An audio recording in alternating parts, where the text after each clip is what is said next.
We often ask kids how they scored in their exams, but we rarely ask children what they feel about how they scored.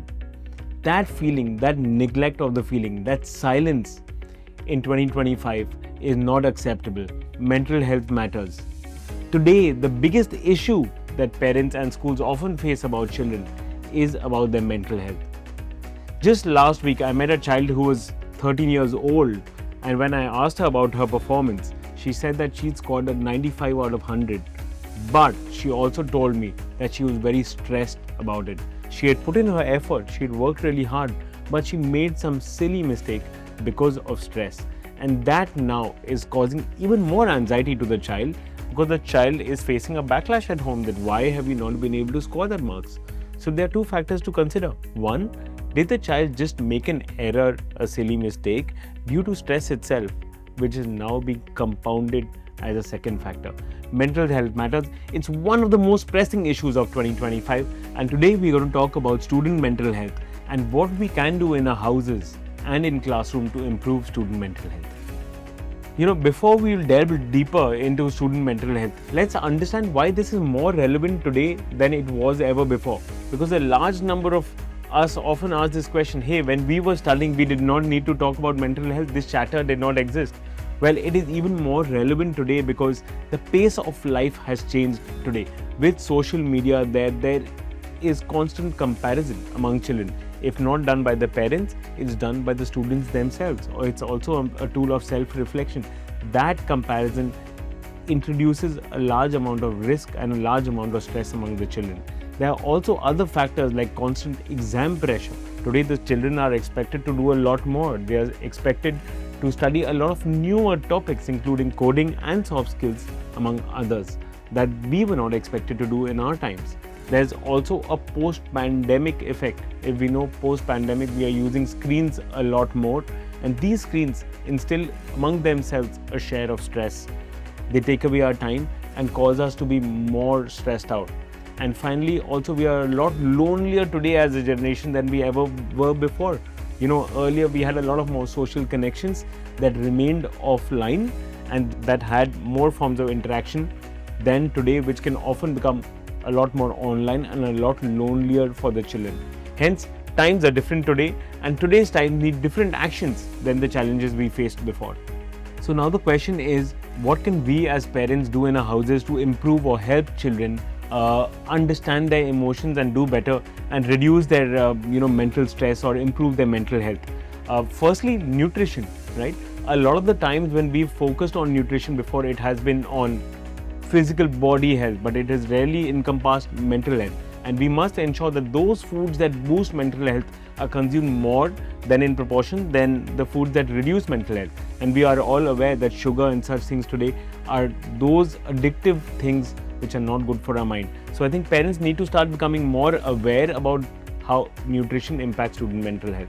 The second thing that parents need to do is model emotional openness. Too often we have been used to communicating in a short code where we don't share our emotions with our children. When we come back from work, we are not used to telling our children, hey, today I had a good day or I did not have a good day because of the following reasons. We need to elicit emotional openness from our children. We need to also model that behavior, and we need to speak about our feelings openly to a large extent with our children. The third thing is the home environment. We must ensure that we give the children a safe and secure environment that is displayed to the children. If we have domestic issues, the children must not be looped into those. The children must ensure that the home environment that is given to them is the environment that they should ideally grow up in. And that's a duty and responsibility of us parents. As a final tool, we must also ensure that we have a checkup with the children. Parents, you can have a simple 2 or 3 point checkup with your children. You can spend about 5 minutes before they sleep to discuss with them about their emotions. You can create a safe space for them at least about once a week where children can display their emotions. Hey, the child should have the option, I don't really enjoy doing homework. What do I do about it? Or the child should be able to say, hey, what? I love playing cricket. I want to be really good at cricket, but I'm not doing well enough. Can you tell me how I can handle that situation? So a safe space where children, once a week where children can speak about their share of the week gone by.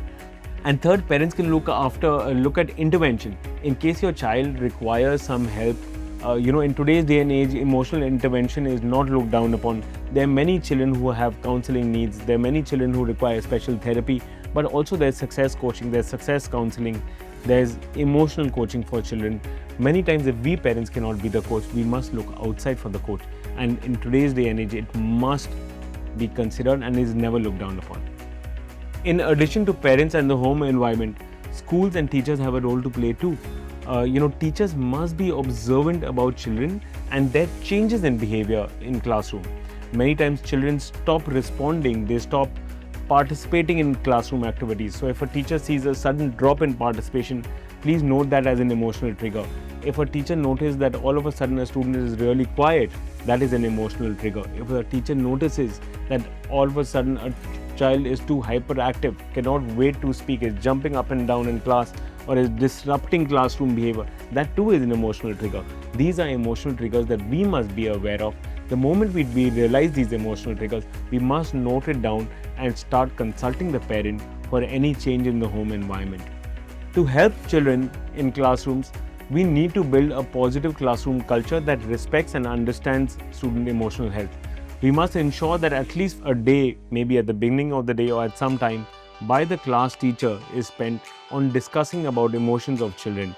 In addition, we can also have peer counseling or peer support. We need to create peer learning groups for kids and also safe space. One thing that I'm extremely excited about is to create safe spaces in the classroom for children.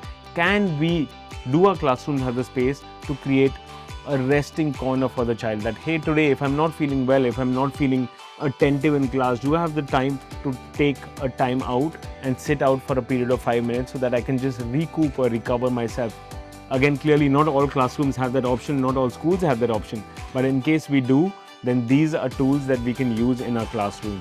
A three-way strategy for teachers to handle children and their emotional health is to notice, nurture and normalize. When you notice, you must observe any changes that I spoke about before. When you are nurturing, then you must ensure that if you have any challenges, the children have faced any challenges, you can carefully nurture the child out of that problem.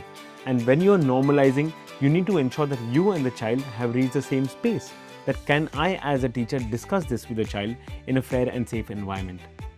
The world we live in today is a lot noisier, harsher and faster than it ever was. The environment our students are growing up in is much different today. Let us be that generation that nurtures a better, a more understanding environment for our children. At the end of this episode, I have a list of giveaways for all of you parents and teachers on how you can model emotional health and mental health for your children. Please put in your comments below and I'll be happy to share these giveaways. Do remember that marks may fade, but mental health lasts forever. Teachers have to be at the heart of any education reform. In 2025, we all discussed so much about education and how applicable our education today is. We have the NEP 2020 that speaks so much about education reform, right? We have governments that are saying today teachers must focus more on activity-based learning. They must focus more on student health, on student physical health, student mental health. Teachers must do better corrections. Teachers must do this, teachers must do that. But I feel one fundamental question that is not being asked is how happy our teachers are. How satisfied are they and how are they able to deal with this change? If we want a happy classroom, we need to have a happy teacher. Let me share my personal story. The days that I am stressed and worked up, those are the days that I end up missing my workout. Those are the days that I end up binging on ice creams at night. Those are also the days that I follow up with poor sleep. Those are also the days that when I wake up with low energy. I reach work with low energy. Do you think that if I reach work with low energy, I can deliver my best? Well, then that's the same with our teachers. If our teachers are stressed, they are burnt out, do you think that they will reach the classroom in a position to deliver the impact that all these education reforms would like to deliver to our children? Well, hence I say, if we want a happy classroom, we need to have a happy teacher, and teacher mental health matters. Well, teacher mental health has many consequences. Firstly, directly in the classroom and then to the institution as well. When the teacher is in the classroom, the teacher's mental health can impact the classroom culture. Is the classroom environment today discussive, or not discussive? Is the teacher disturbed and teaching just from the book, or is the teacher energetic and able to ask questions openly and support the children? Is the teacher shouting, or is the teacher soft, firm? All of that depends on teacher health. Teacher health not only impacts the classroom climate, it also directly impacts student learning outcomes. If students are not learning well in class, they cannot perform well. If students are not given the right examples, do you really have activity-based learning? Do you have so many things that a student needs today to produce outstanding learning outcomes, not only in exams, but in projects, in interdisciplinary learning? All of those outcomes fall short if teachers are not at their best when they enter classrooms. It also impacts parental trust on the school. If today the teacher snaps at a child, or if today the teacher is just not able to recognize that one child is so eager to speak, that child then goes back home and says, hey, I am disenfranchised because I was not heard to. And then the parents are also disenfranchised because they say, hey, this classroom is not a participative classroom. And then the parents lose trust on the teacher, and in return, often at times on the school as well. You may not be aware, but the teacher's mental health directly impacts the classroom culture. It impacts the student's learning outcome. It impacts the parents' faith and confidence in the classroom and in the institution. When we come down to the classroom culture, a teacher who is happy and who is confident, who is excited to be in the classroom on that date, will ensure a discussive and a participative learning environment. Just imagine if a teacher is battling with her or his own health challenges. Will the teacher then be able to give the best to your child? Will the teacher be able to give the best to a class of 40 energetic children who each wants to speak and contribute? Can the teacher be open to discussion in that environment? No, it's really tough. The teacher in that case is often left with the single option, which is to cut down on the classroom activities and to deliver the topic wrote from the book. We must ensure, if we want participative and active classrooms, the teacher must be in a position, in a headspace to handle that, to deal with that. Second point of student learning outcomes. If the teacher is in a good space, the teacher is able to go more, is able to be more personalized for the children, is able to give better feedback for the child, which will directly result in improved performance for children in their exams, in their formative assessments and summative assessments. It also ensures that students not only perform better in exams, but they have deeper and better understanding, and they can apply those skills in the real world. Finally, parent confidence. A teacher who can help the children, who can make the child feel more excited about a topic, will ensure that the child, when he or she goes back home, is able to explore more in that topic, and hence parents get a sense that, hey, this teacher is wonderful, this teacher is helping my child be excited for the topic, and hence parents develop their own framework, they develop their own attitudes and skills towards the school and the classroom based on how the child comes back and discusses the topic. This topic of teacher mental health does not limit itself only to that particular classroom. It has a wider institutional impact. When we come down today, most educational institutes are facing with the challenge of teacher burnout. They are facing with the challenge of teacher absenteeism. They are facing with the high challenge of teacher attrition. And all of these three can have a direct link on the mental health. If the teacher is not satisfied with the work, the teacher is not able to continue. The teacher may be in a bad health and not able to really attend school that day. Or the teacher might just feel that, hey, this environment is just not working for me and I cannot handle this anymore. Just imagine a situation where a teacher is having to leave the school mid-term or mid-academic year. In that case, imagine the impact on the children. Imagine the impact on the parents. And very often this is a result of teacher mental health. And hence, it is extremely imperative and important that we look after the teacher mental health. Regular mental health checkups for teachers and mental health activity for teachers is the need of the hour. We all know how high-stress jobs can have a huge impact and huge consequence on people and human lives should mental health not be looked into. We are all aware of the example of Malaysian Airlines and how the pilot who was not in a good mental health space ended up driving the plane into a crash, and that caused us 300 lives. Well, then the question that I ask is, why then Do pilot training programs today have psychological programs for their pilots? Why do they recognize mental health today? But we as educators, why do we fail to realize that 40 children are also in the hands of our teachers?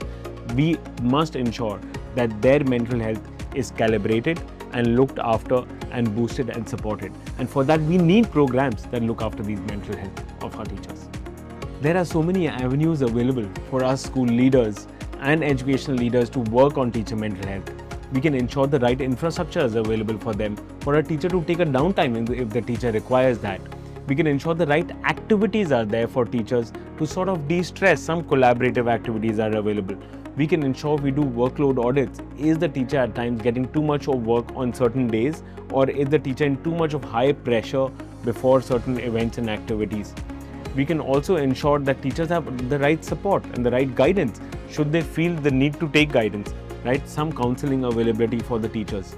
So again, across these 4 parameters, there's just so much that we can do, and we must ensure that this environment is provided for the teachers to sort of get out of any mental health situation that they could be in. Sometimes all the teacher needs is just a listening ear to hear her problems out, right? Because we all know that too many teachers are dealing not only with the stresses of the school and the classroom, but also probably peripheral stress carried from back home. There's a simple 3R model for staff care that I recommend. Recognize, respond, and recharge. So when we recognize, we must train our team on how to recognize their own situation. Are they facing a tough time? What are they undergoing? When we respond, we must see what is the action, what is the intervention that we are taking. That, let's say, okay, someone is undergoing a situation or a challenge. Do we have the counseling support? Do we have a strong peer network? Do we have the adequate means and resources? Or are we well trained enough to respond to this situation? And then finally, recharge. Can we then take action on the situation? If the teacher needs a break, can we pull the teacher out and give her or him a short break? Can we allow the teacher better scope to deal with challenges and recharge that teacher to come back in a better space? So hence, and this model applies not only for teachers, but the entire staff in an institution. Hence, the 3R model is very powerful. At the end of this episode, I'm going to give you a simple framework in which you can plug in details and observe yourself on this 3R model. So, we have now recognized the situation. We've understood that mental health matters. We've also discussed the 3R model. But we now need a list of activities to ensure that, again, we don't come into a situation of weak mental health in the first place. How do we prevent situation from arising? And hence, I say that, we can follow a set of simple tools and tricks to ensure that these situations don't arise. One is, can we have wellness circles among our teachers? We've all heard of laughing clubs and circles where a group of people get together and ensure that they are in a good headspace. So can we have a wellness circle, a collection of teachers or a cross-functional collection of staff across the team that forms a wellness circle and shares their stories with each other?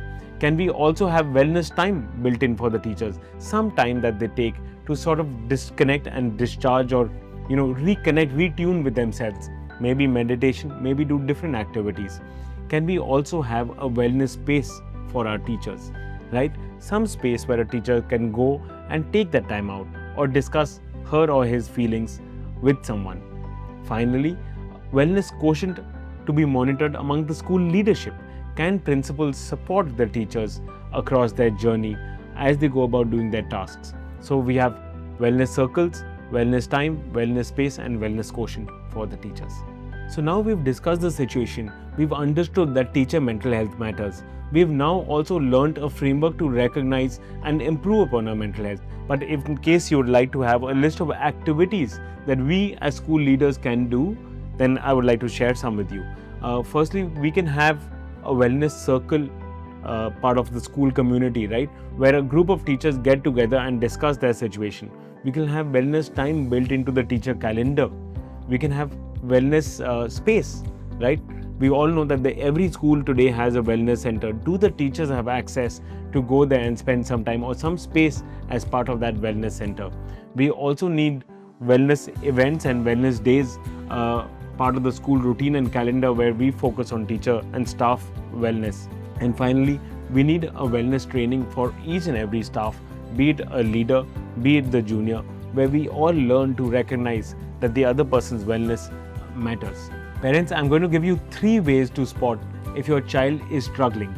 Number 1, is your child withdrawing away from his or her friends? The child is now lacking that interest to speak to them.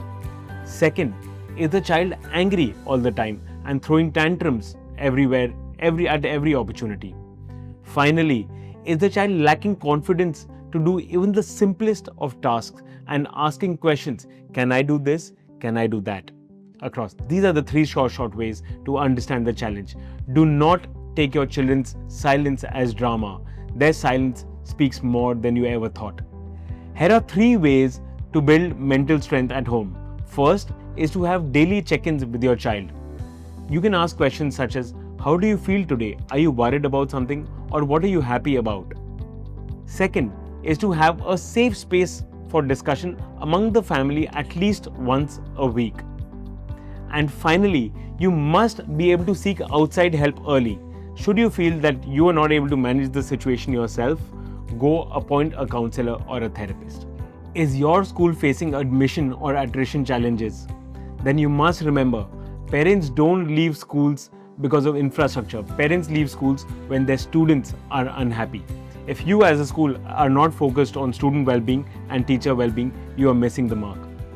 Is your school facing admission or attrition challenges? Well, then you must remember, schools with a strong student well-being culture win the trust of the community. Parents don't leave a school when their students score poor marks. They leave a school when the kids are unhappy. 3 ways in which you can support teachers without spending even a single rupee. 1 is to have some wellness circle time for the teachers, where a group of teachers can speak to each other about their issues. Second, build quiet time for the teachers, a space where they can just disconnect and recharge. And finally, celebrating milestones that the teachers achieve. Sometimes even the smallest celebration can help refresh and rejuvenate a teacher. Sometimes recognition is even more powerful than the biggest resource available. Here's a 30-second mental health checklist for all academic leaders. Firstly, are your student attendance dipping? Second, are teacher attendance dipping? And finally, are parents disengaged and not attending school events? 3 questions every parent should ask their children at bedtime. 1. Were you worried about anything today? 2. What made you really happy today? And 3. What are you most excited about tomorrow? So many school leaders have asked me, how do we check the mental health status in our school? And here's a 30-second simple checklist for you. Firstly, check if your student indiscipline is increasing. Second, is your teacher attendance dipping? And finally, are your parents engaged or disengaged in school events? If you're facing any of these 3, they are short red flags and you need to act now before it's too late.